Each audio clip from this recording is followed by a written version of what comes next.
Dear friends, welcome to Learn English Grammar with Madhav Mash. ഇന്ന് ഞാൻ നിങ്ങളോട് പറഞ്ഞു തരാൻ പോകുന്നത് ആഡ്വർബ് ക്ലോസിൻ്റെ മറ്റ് സെക്ഷനെ കുറിച്ചാണ്. എന്ന് പറഞ്ഞാൽ 8 തരമോ 9 തരമോ ആഡ്വർബ് ക്ലോസ് ഉണ്ടെന്ന് പറഞ്ഞു. നമ്മൾ ആ ക്ലോസ് ചെയ്യണതനുസരിച്ച് നമ്മൾ അത് കണ്ടീഷനാണോ, കൺസെഷനാണോ, റീസണാണോ, കമ്പാരിസണാണോ, അങ്ങനെ 8-9 തരത്തിലുള്ള ആഡ്വർബ് ക്ലോസ് ഉണ്ട്. അത് ഞാൻ ലാസ്റ്റ് ക്ലാസ്സിൽ ഞാൻ നിങ്ങളോട് പറഞ്ഞത് 4 തരം ആഡ്വർബ് ക്ലോസിനെ കുറിച്ചാണ്. അത് 4 തരം ഏതായിരുന്നു വെച്ചാൽ, ഒന്ന് കഴിഞ്ഞ ക്ലാസ്സിൽ നമ്മൾ പറഞ്ഞത് കഴിഞ്ഞ ക്ലാസ്സിൽ നമ്മൾ പറഞ്ഞത് time, place, condition and reason എന്നാണ് അതിൻ്റെ ഓർമ്മ. ടൈമിനെ കാണിക്കുന്ന ക്ലോസ്, പ്ലേസിനെ കാണിക്കുന്ന ക്ലോസ്, കണ്ടീഷനെ കാണിക്കുന്ന ഈഫ് ക്ലോസ് ആണ്. റീസണെ കാണിക്കുന്നത്. ഈ 4 തരത്തിലുള്ള ക്ലോസാണ് ഞാൻ തന്നതെന്നാണ് എൻ്റെ ഓർമ്മ. ഇന്ന് ഞാൻ നിങ്ങളോട് പറയാൻ പോകുന്നത് ബാക്കിയുള്ളതാണ്. അത് ഏതൊക്കെയാ വെച്ചാൽ adverb clause of manner, adverb clause of concession, adverb clause of result, adverb clause of purpose, adverb clause of comparison. ഇങ്ങനെ 5 തരത്തിലുള്ള ആഡ്വർബ് ക്ലോസുകളെ കുറിച്ചാണ് ഞാൻ ഇന്ന് നിങ്ങളോട് പറയാൻ പോകുന്നത്. അത് നമുക്ക് വാചകങ്ങൾ എഴുതി പഠിച്ചു കഴിഞ്ഞാൽ ഉടനെ തന്നെ നമുക്ക് മനസ്സിലാവും, വായിക്കുമ്പോൾ മനസ്സിലാവും ഇത് ആഡ്വർബ് ക്ലോസ് ഓഫ് മാനർ ആണോ, പ്ലേസ് ആണോ, പ്ലേസ് ആണോ, മാനർ ആണോ, പർപ്പസ് ആണോ എന്നൊക്കെ നമുക്ക് വളരെ എളുപ്പത്തിൽ മനസ്സിലാക്കാവുന്നതാണ്. അപ്പോൾ നിങ്ങൾക്കറിയാം, സബോർഡിനേറ്റ് ക്ലോസുകളാണ് സാധാരണ ആഡ്വർബുകൾ. Noun clause, adjective clause, adverb clause. Adverb clause എത്ര എന്നാണ് ഞാൻ പറഞ്ഞത്? 8-9 തരത്തിലുള്ളത് കാണാം. അതിൽ 4 ക്ലോസിനെ കുറിച്ച് ഞാൻ കഴിഞ്ഞ ക്ലാസ്സിൽ പറഞ്ഞു. ആഡ്വർബ് ക്ലോസ് ഓഫ് ഏതൊക്കെയാണ് പറയുന്നത് നമ്മളോട്? Time, place, condition and reason ആണ് പറഞ്ഞതെന്നാണ് എൻ്റെ ഓർമ്മ. അത് നിങ്ങൾ എക്സാമ്പിൾ എടുത്ത് നോക്കിയാൽ അറിയാം. കഴിഞ്ഞ ക്ലാസ്സിൽ എക്സാമ്പിൾ എടുത്ത് നോക്കിയാൽ ബ്രാക്കറ്റിൽ ഞാൻ എഴുതി തന്നിട്ടുണ്ടാവും. അതേപോലെ വാചകങ്ങൾ 4-5 പ്രാവശ്യം എഴുതി പഠിച്ചാൽ നിങ്ങൾക്ക് അത്തരം വാചകങ്ങൾ വരുമ്പോൾ ഇത് മനസ്സിലാവും. ഇത് ആഡ്വർബ് ക്ലോസ് ഓഫ് പ്ലേസ് ആണ്, ഇത് ആഡ്വർബ് ക്ലോസ് ഓഫ് പർപ്പസ് ആണ് എന്നൊക്കെ നിങ്ങൾക്ക് മനസ്സിലാവും. പ്ലേസ് ആണോ, റീസൺ ആണോ, കണ്ടീഷൻ ആണോ എന്നൊക്കെ നിങ്ങൾക്ക് മനസ്സിലാക്കാൻ പറ്റും. ഈ ക്ലോസ് ഒക്കെ കാണുമ്പോൾ പെട്ടെന്ന് മനസ്സിലാക്കാൻ പറ്റും. മുഴുവനായിട്ട് എല്ലാതും ചിലപ്പോൾ തിരിച്ചറിഞ്ഞില്ലെങ്കിലും ഒരുവിധമൊക്കെ തിരിച്ചറിയാൻ പറ്റും. ഇന്ന് ഞാൻ നിങ്ങളോട് പറയുന്ന മറ്റ് 5 തരത്തിലുള്ള ആഡ്വർബ് ക്ലോസിനെ കുറിച്ചാണ്. അപ്പോൾ ആഡ്വർബ് ക്ലോസ് സാധാരണ ഏത് വാചകത്തിലുണ്ടാവുക? കോംപ്ലക്സ് സെന്റൻസിലോ കോമ്പൗണ്ട് കോംപ്ലക്സ് സെന്റൻസിലോ ആണ് ഉണ്ടാവുക. സബോർഡിനേറ്റ് ക്ലോസുകളെ മാത്രമാണ് ഈ ആഡ്വർബ് ക്ലോസ് എന്ന് പറയാം.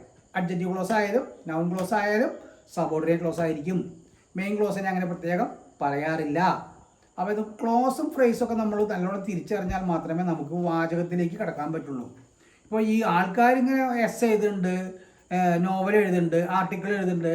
ഇതൊക്കെ ആകുമ്പോൾ നമുക്ക് ഓരോ വാചകവും ഇന്നതാണെന്ന് നമുക്ക് കണ്ടെത്താൻ പറ്റും. ചിലത് സിമ്പിൾ സെൻറ്റൻസ് ആവും, ചിലത് കോമ്പൗണ്ട് ആവും, ചിലത് കോംപ്ലക്സ് ആവും, ചിലത് കോംപ്ലക്സ് ആവും. എല്ലാം സിമ്പിൾ സെൻറ്റൻസിലും എഴുതുന്നവരുണ്ട്. എല്ലാം സിമ്പിൾ സെൻറ്റൻസിൽ എഴുതാന്ന് പറഞ്ഞാൽ അതിൻ്റെ ക്വാളിറ്റി കുറയും. അതാണ്, എല്ലാ സിമ്പിൾ സെൻറ്റൻസിൽ എഴുതിയത് ഒരു വാചകമാണെങ്കിൽ, ഒരു എസ്സേ ആണെങ്കിൽ അതിൻ്റെ ക്വാളിറ്റി നമ്മൾ പരിഗണിക്കുമ്പോൾ വ്യത്യാസപ്പെടും. സിമ്പിളും കോമ്പൗണ്ടും കോംപ്ലക്സ് ഒക്കെ മിക്സ് ചെയ്ത് എഴുതുന്ന കുട്ടികളുടെ എസ്സേ ആണ് നമ്മൾ സാധാരണ കുറച്ചുകൂടി നല്ലതായിട്ട് എടുക്കാറ്. അതാണ് കുറച്ചുകൂടി നന്നാവുകയും ചെയ്യുക. പക്ഷേ അതിന് പെട്ടെന്നൊന്നും കഴിയില്ല, കുറച്ച് കഴിവ് തന്നെ വേണം. ഇപ്പോൾ ഈ 10ാം ക്ലാസ്സിലും ഒക്കെ A+ ഇംഗ്ലീഷിലൊക്കെ A+ വാങ്ങാമെന്ന് പറഞ്ഞാൽ എന്നെ സംബന്ധിച്ച് ഇറ്റ് ഈസ് എ മിറാക്കിൾ. അത്ഭുതമായിട്ടാണ് എനിക്ക് തോന്നാറ്. എങ്ങനെ ഇവർക്കിത് കഴിയുന്നു എന്നുള്ളതാണ്. പലപ്പോഴും ഞാൻ +2 മാർക്കിടുന്ന ടീച്ചർമാരോട് ചോദിച്ചിട്ടുണ്ട്, അല്ലെങ്കിൽ SSLCക്ക് മാർക്കിടുന്ന ടീച്ചർമാരോട് ചോദിച്ചിട്ടുണ്ട്, എങ്ങനെയാണ് നിങ്ങൾ ഈ ഇംഗ്ലീഷിലൊക്കെ A+ കൊടുക്കുന്നത്? ലാംഗ്വേജിന് A+ കൊടുക്കുക എന്ന് പറഞ്ഞാൽ വലിയ ബുദ്ധിമുട്ടാണ്. മാത്സിനോ ഫിസിക്കൽ സയൻസ് നമുക്ക് A+ കൊടുക്കാം. കാരണം എന്താ വെച്ചാൽ 1+1=2 എന്ന് പറയുന്ന പോലെ മാത്സിൽ, ഫിസിക്കൽ സയൻസിൽ. സോഷ്യൽ സയൻസിൽ 1+1=2 ആവണമെന്നില്ല, നമുക്കറിയാലോ. അപ്പോൾ അതേസമയം ഈ ലാംഗ്വേജിന് എങ്ങനെയാണ് കൊടുക്കുന്നത്? ഒരു ഭാഷയെക്കുറിച്ചിട്ട് എത്ര തരം പാണ്ഡിത്യത്തിൽ എങ്ങനെയൊക്കെ എഴുതാൻ പറ്റും? അപ്പോൾ അതിന് A+ കൊടുക്കുക എന്ന് പറഞ്ഞാൽ ബുദ്ധിമുട്ടായിട്ടാണ് എനിക്ക് തോന്നിയിട്ടുള്ളത്. ഞാൻ പഠിപ്പിക്കുന്ന കാലത്ത് A+ൻ്റെ പ്രവേശനം ഉണ്ടായിരുന്നില്ല. A+ ഡിഗ്രിക്ക് +2 ഞാൻ അധികം ഇംഗ്ലീഷ് ക്ലാസ് കുറച്ച് മാത്രമേ എടുത്തിട്ടുള്ളൂ. അപ്പോൾ അപ്പോഴും ഞാൻ അവർക്ക് ആർക്കും A+ കൊടുക്കാറില്ല. കാരണം സാധിക്കില്ല. ഒരു കോമ്പോസിഷൻ എഴുതുകയാണെങ്കിൽ A+ അതിന് കൊടുക്കാൻ പറ്റില്ല. ആ കുട്ടിയുടെ വ്യാഖ്യാനങ്ങളും വാചകത്തിൻ്റെ കൺസ്ട്രക്ഷനും പെശകില്ലായ്മയും ഒക്കെ കാണുമ്പോൾ നമുക്ക് A+ കൊടുക്കാൻ കുറച്ച് ബുദ്ധിമുട്ടുണ്ട്. എന്നാലും കൊടുക്കുന്ന ടീച്ചർമാരുണ്ടായിരുന്നു, പലരും കിട്ടിയിട്ടുണ്ടെന്ന് നമുക്ക് അറിയുകയും ചെയ്യാം. അതെന്തെങ്കിലും ആവട്ടെ, അത് നമ്മൾ അവരുടെ ആ വാല്യുവേഷനൊന്നും നമ്മൾ വിലയിരുത്താൻ പോകുന്നില്ല. നമുക്കിന്ന് ഒരു കാര്യം ചെയ്യാം. ഞാനിവിടെ ബോർഡിൽ കുറച്ച് എക്സാമ്പിളുകൾ തന്നിട്ടുണ്ട്, നമുക്ക് ഒന്ന് നോക്കാം. ബാക്കി ക്ലോസുകളെയാണ് ഞാൻ പറയുന്നത്. ഇതാ, he talks as his father talks. He talks main clause. He subject, talks verb simple present ടെൻസിലാണ്. അവൻ സംസാരിക്കുന്നു മെയിൻ ക്ലോസ് ആണ്. അതിന് നമുക്ക് അതിന് നമുക്ക് ഏത് ഇതാന്ന് പറയേണ്ട, ക്ലോസിൻ്റെ പേരെടുത്ത് പറയേണ്ട കാര്യമില്ല. മെയിൻ ക്ലോസിന് അങ്ങനെ പറയാറില്ല എന്ന് പറഞ്ഞു. ഇനി ആസ് എന്നതുപോലെ ഹിസ് ഫാദർ ടോക്സ്, അവൻ്റെ അച്ഛൻ സംസാരിക്കുന്നത് പോലെ, പോലെ എന്നുള്ളതിന് ആസ്. അപ്പം ആഡോബ് ക്ലോസ് ഓഫ് മാനർ. എങ്ങനെ സംസാരിക്കുന്നു? അച്ഛൻ സംസാരിക്കുന്നത് പോലെ. അവൻ സംസാരിക്കുന്നത് എന്താണ് ചെയ്യുന്നത്? അച്ഛൻ സംസാരിക്കുന്നത് പോലെ.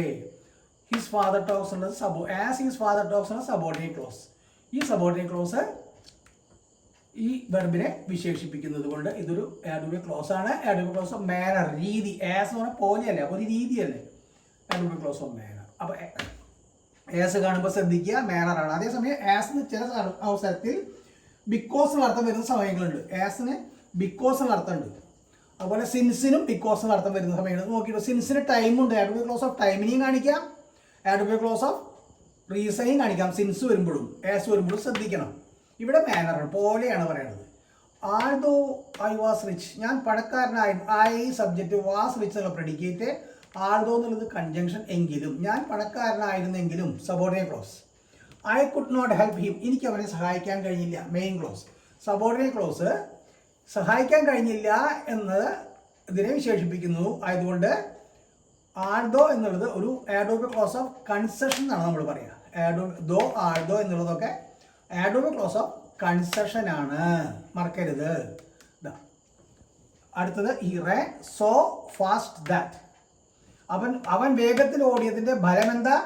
ഹി കുഡ് റീച്ച് ഫസ്റ്റ്, അവന് ഒന്നാമനാവാൻ കഴിഞ്ഞു. അത് ആഡോബ് ക്ലോസ് ഓഫ് റിസൾട്ട്.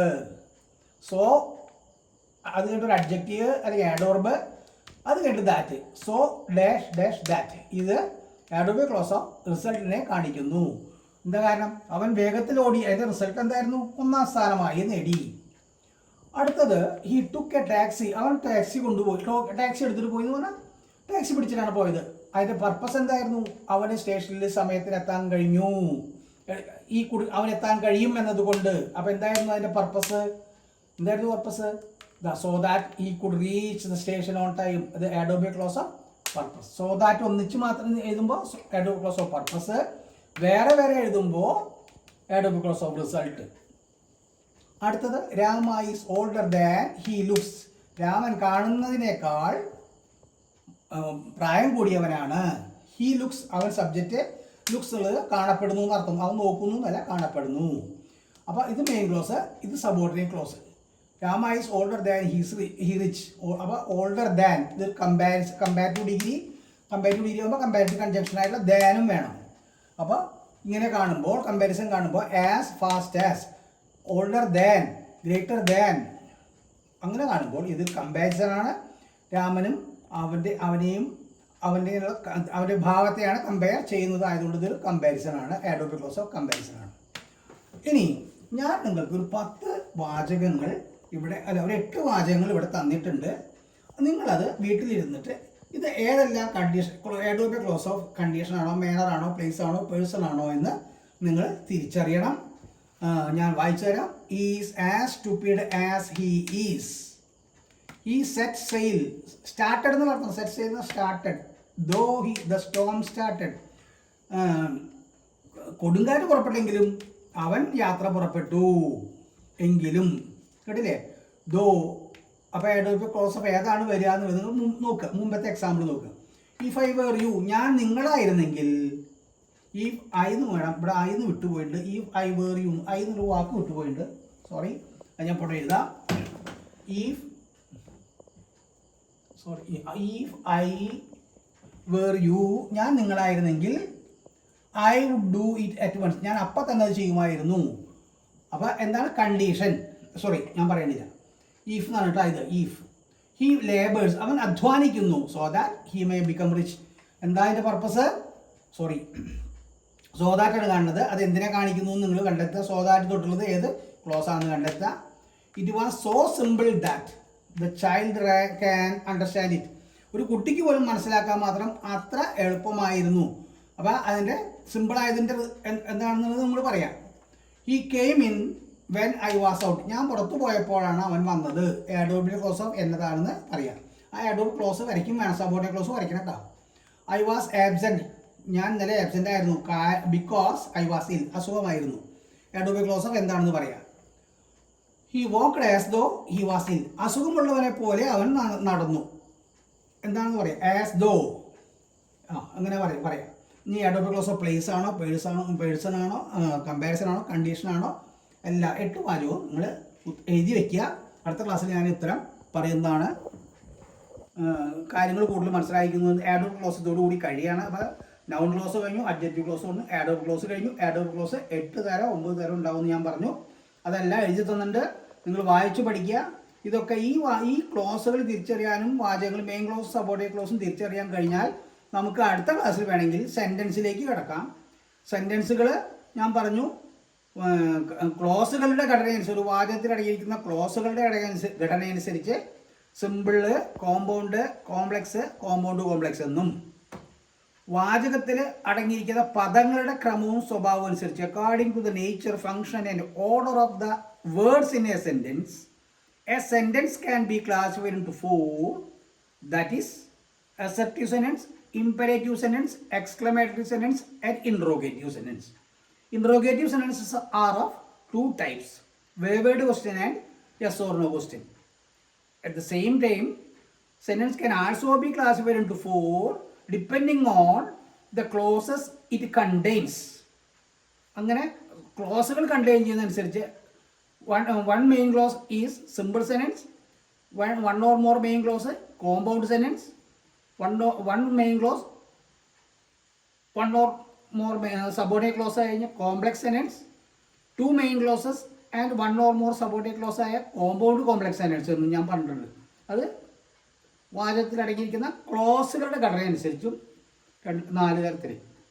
അപ്പോൾ 2 തരത്തിലാണ് വാചകത്തെ. അപ്പോൾ ഈ ക്ലോസുകൾ ഏതൊക്കെയാണെന്ന് തിരിച്ചറിഞ്ഞാൽ മാത്രമേ നിങ്ങൾക്ക് സെൻറ്റൻസിനെ ഐഡൻറ്റിഫൈ ചെയ്യാൻ പറ്റുള്ളൂ. അതുകൊണ്ട് noun close, noun clause, adjective close, Adobe close നല്ലപോലെ വായിച്ചു വയ്ക്കുക.